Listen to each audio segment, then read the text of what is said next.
பேசி மேடையில் நான் அதாய் செய்வேன் இதாய் செய்வேன், ஆரியருடன் போர், திராவிடரன் போர், இப்போது கடைசியோடு நடிகரோடு போரை அறிவித்தவர்களுக்கு மத்தியில் கூட்டத்தை வைத்துக் கொண்டு ஒரு தலைவன் அமைதியாக இந்த தமிழ்நாட்டில் இருக்கிறான் என்றால் அது அண்ணன் வேல்முருகன் மட்டும்தான்.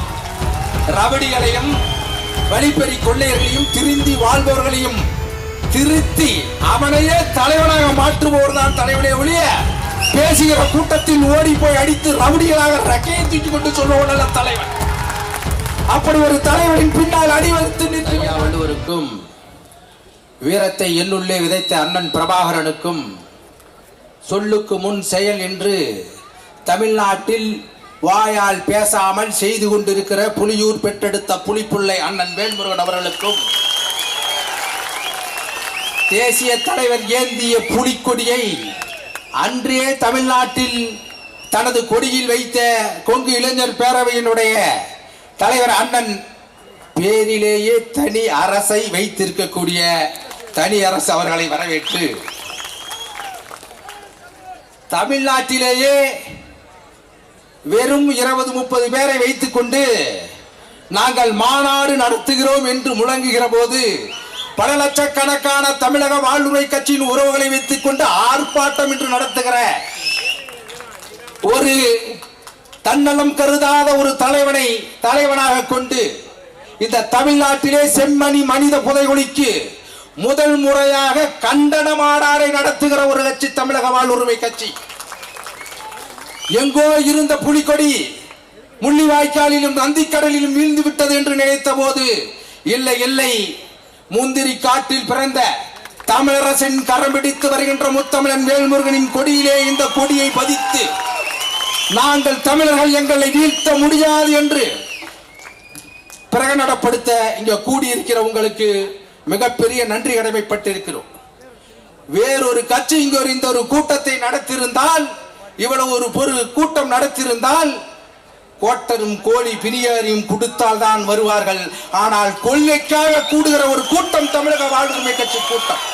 கும்பல் அல்ல, கூடி களைவது கும்பல். கூட்டம் என்றால் கொள்கைக்காக கூடுவது கூட்டம்.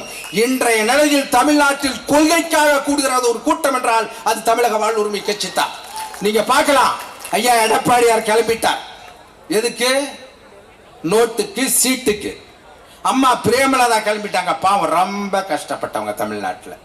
இவர்கள் எல்லாம் நம்மளை ஆள துடித்த போது தமிழர்கள் வாழ வேண்டும் என்று இங்கு ஒரு மாநாடு நடத்தி கொண்டிருக்கிற கட்சி தமிழக வாழ்வுரிமை கட்சி.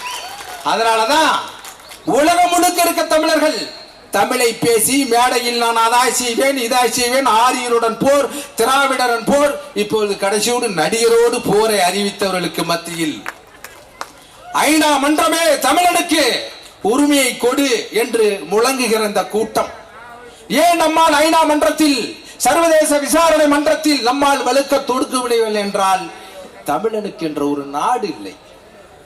சர்வதேச விசாரணை நீதிமன்றத்தில் ஒரு நாடுதான் வழக்கை தொடுக்க முடியும், நம்மை போல் மாநிலங்கள் தொடுக்க முடியாது.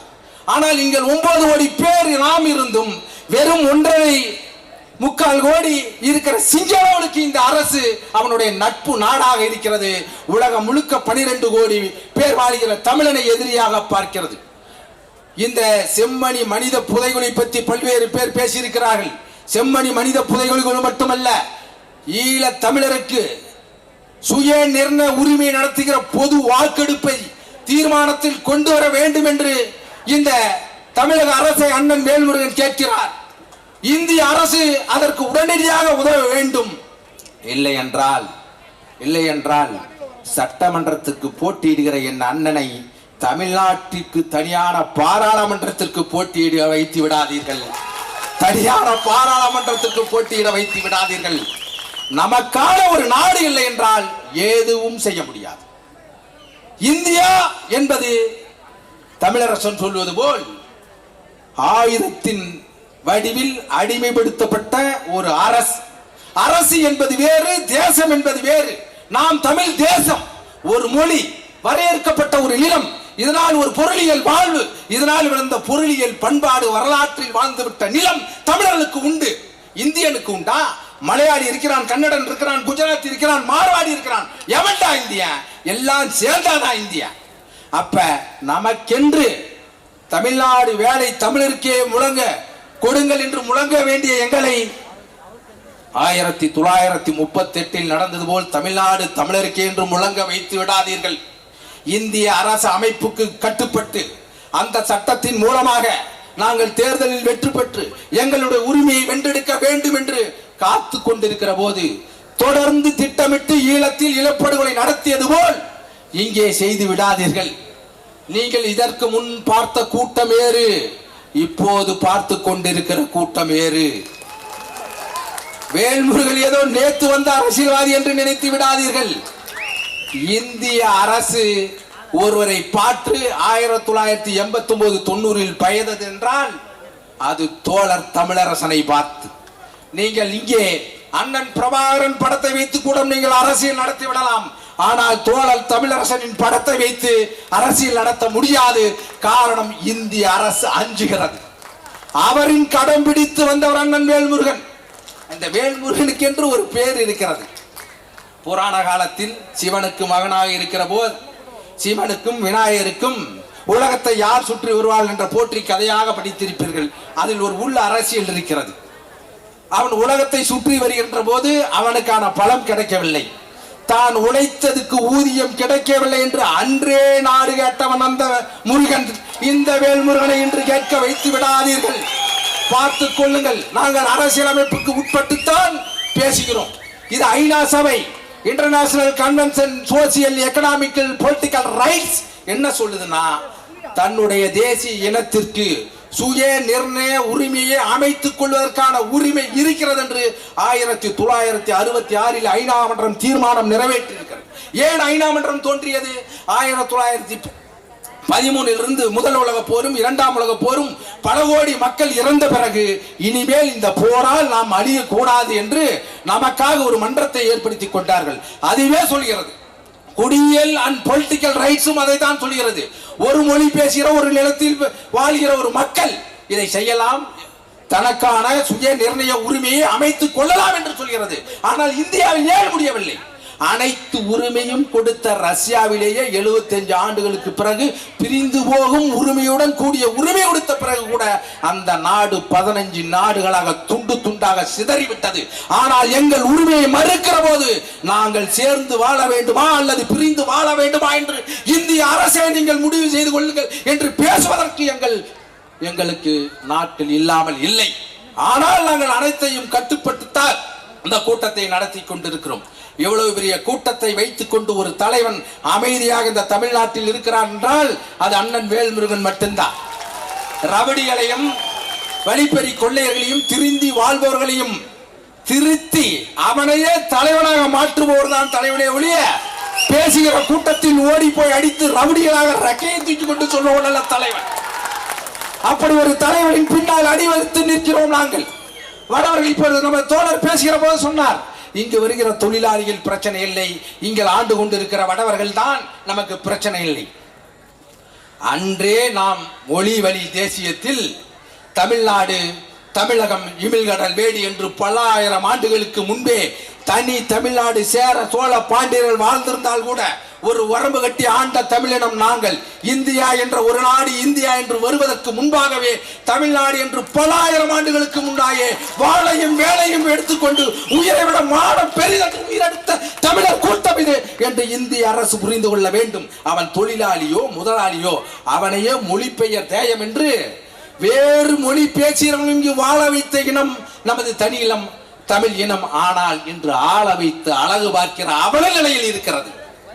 இதையெல்லாம் துடைத்து எறிய வேண்டும் என்றால் தமிழக வாழ்வுரிமை கட்சியை நீங்கள் கரம் பிடித்து சட்டசபையிலே இன்று 69 எம்எல்ஏக்கள் எதிர்கட்சி இருந்தால் கூட ஒற்றையால் கேள்வி கேட்கிற அன்றைக்கு சட்டசபையில் போக முடியாத போது அங்க இருந்த 233 அவன் கேட்கவில்லை. எங்கே வேல்முருகன், எங்கே வேல்முருகன் என்று இந்த ஒற்றை மனிதனைத்தான் தேடினான். நீ ஒன்றாக இருக்கிறாயா 9ஆக இருக்கிறாயா என்பது பிரச்சனை இல்லை, நீ என்ன செயலை செய்கிறாய் என்பதைத்தான் பிரச்சனை. ஆகவே இந்திய அரசே எங்களுக்கு நீங்கள் சொல்லித்தர தேவையில்லை. பல்வேறு விஷயங்களை யார் வெளியார் என்று ஐயா 1956 நவம்பருக்கு 1க்கு பிறகு வந்தவர்கள் வெளியார் என்கிறார். பாண்டிச்சேரி 1962 நவம்பர் 1க்கு வந்த பிறகு வெளியார் என்கிறார். எங்கள் அண்ணன் அதை கூட சொல்லவில்லை. 2014க்கு பிறகு மோடியால் திட்டமிட்டு தமிழகத்தில் திணிக்கப்படுகிற இந்திக்காரர்கள் வெளியேற வேண்டும் என்று சொல்கிறோம். அது வாக்குரிமை அளிக்கக்கூடாது என்று சொல்கிறோம். வாக்குரிமை ஏன் அளிக்கக்கூடாது? அசாமிலும் திரிபுராவிலும் இது போல வங்காளிகள் அங்கே அகதிகளாக வந்து திரிபுராவிலே வங்காளம் ஆட்சி மொழியாகிவிட்டது. வங்காளி ஆளக்கூடிய நிலைமைக்கு வந்து விட்டான். அசாமிலே இதே போலவே மாணவர் அசாம் கணபரிஷத் போராடி ராஜீவ் காந்தி அவர்கள் 1985ஆம் ஆண்டு அந்த மாணவரிடம் ஒப்பந்தம் நிறைவேற்றினார். இன்னர் லைன் பெயிண்ட் உள் நுழைவு சீட்டை கொண்டு வந்தார். அருணாச்சல பிரதேசத்தில் இருக்கிறது, நாகாலாந்தில் இருக்கிறது, மிசோராமில் இருக்கிறது. 1968 மகாராஷ்டிராவில் மும்பையிலே நவசேனா என்ற ஒரு அமைப்பு தமிழர்களை அடித்து துரத்தியது இதே கோரிக்கையை வைத்து. அதற்கு பிறகு கர்நாடகா சரோஜினி மகசி என்ற ஒரு ஆணையத்தை நிறைவேற்றி மத்திய அரசில் 70 விழுக்காடு வேலை கன்னடர்களுக்கு, 80 விழுக்காடு வேலை குரு பிவில் இருப்பவர்களுக்கு, 100 விழுக்காடு வேலை மாநில அரசு வேலை என்று தீர்மானத்தை நிறைவேற்றுகிறது. குஜராத்தில் அது இருக்கிறது. ஏன் உத்தரப்பிரதேசத்தில் 2016 அந்த சட்டம் இருக்கிறது, மண்ணின் மைந்தர்களுக்கே வேலை என்று. அங்கெல்லாம் அப்படி இருக்கிறது. அவர்கள் மாநில உரிமைக்கோ இல்லை இந்திய உரிமைக்கோ யாரும் குரல் கொடுக்கவில்லை. இந்தியாவில் ராஜமன்னார் கமிட்டி என்று ஒரு கண்டியை அமைத்து மாநில சுயாட்சி பேசியது இந்த தமிழ்நாடு தான். ஆனால் இந்த தமிழ்நாட்டில் தமிழருக்கான வேலை தமிழருக்கு இல்லை என்று தமிழராக ஆண்ட ஓபிஎஸ் அவர்கள் 2016 டிஎன்பிசியில் தமிழ் தெரியாதவர்கள், வெள்ளைக்காரர்கள், வெளிநாட்டுக்காரர்கள் கூட வேலைக்கு வரலாம் என்கிற சொல்கிற போது ஒற்றை மகன் வேல்முருகன் அவர்கள் தான் தமிழ்நாடு வேலை தமிழருக்கு என்று பல ஆயிரம் பேரை திரட்டி கவர்னர் மாளிகையை முட்டி கொடுத்து அந்த தீர்மானத்தை திரும்ப பெற வைத்தவர் அண்ணன் வேல்முருகன். அதேபோல் இந்த கூட்டத்தை ராணுவமயப்படுத்தி இந்திய அரசுக்கு எதிராக எங்களை திருப்ப வைக்க கூடாது ஒன்றிய அரசு என்பதை கேட்டுக்கொண்டு இவ்வளவு நேரம் இவ்வளவு கட்டுப்பாடோடு பொதுமக்களுக்கு எந்த இடம் தொந்தரவும் இல்லாமல் ஒரு கூட்டத்தை நடத்தி காட்டி நாங்கள் தான் இந்த மண்ணினுடைய தமிழ் தேசிய ராணுவம் தமிழக வாழ்வுரிமை கட்சி தான் என்று நிரூபித்து இருக்கிற தமிழக வாழ்வுரிமை கட்சியினது உறவுகள் இங்கு கேட்டுக்கொண்டிருக்கிற இதை மட்டும் விட்டுவிடாமல் நீங்கள் ஒவ்வொருவரும் உங்கள் ஊர் சென்று வடநாட்டில் இருக்கிற இளைஞர்களுக்கு, ஏனால் அவர்களால் நம்மளால் சட்ட பாதுகாப்பு இங்கே ஒழுங்கு நடவடிக்கை கேவலமாக இருக்கிறது. பண்பாட்டு நிகழ்ச்சிகள் என்ன இதெல்லாம் என்ன கொடுமைன்னா நம்மளாம் அப்பா அம்மா மாமாங்கிறான், நம்மள ஜீங்கிறான், செருப்ப கழட்டி அடிக்கிறான். சீனா சி என்ன இதெல்லாம்? இதையெல்லாம் நீங்கள் மீட்க வேண்டுமானால் காரணம் என்ன? நீங்கள் நிலத்தை இழக்கலாம், மொழியை இழக்கலாம், வரலாற்றையும் பண்பாட்டையும் இழந்துவிட்டால் எதையும் மீட்க முடியாது.